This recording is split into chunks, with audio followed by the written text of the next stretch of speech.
Hello, today we are going to discuss about logarithmic function and exponential function.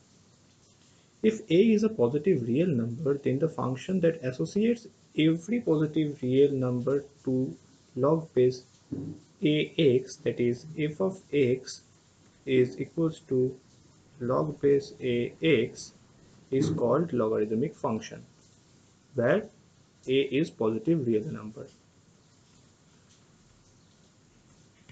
Okay.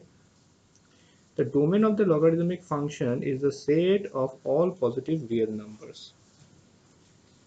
So the domain of function is set of all possible positive real numbers, and the range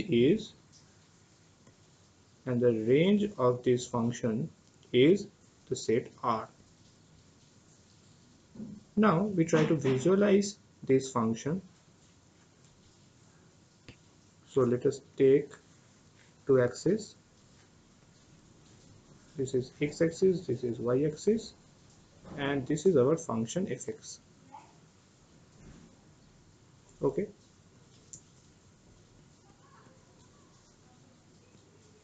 Okay.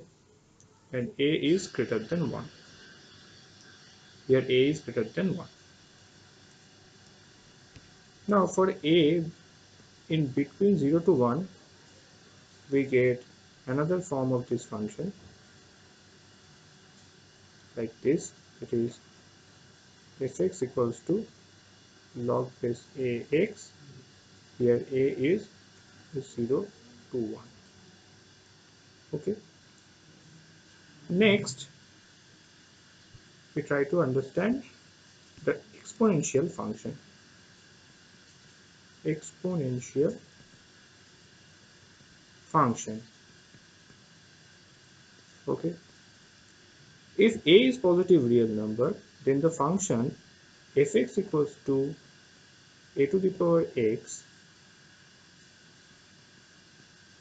is called the exponential function. Clearly, the domain of this function is R, and the range is all positive real numbers, just opposite of the logarithmic function. Now we try to visualize this function. So we take two axes, and the function nearly looks like this. That is fx equals to a to the power x, where a is 0 to 1, and if we take a is greater than 1, then the function looks like this. That is fx equals to a to the power x. Okay. So that's all for today. Thank you very much.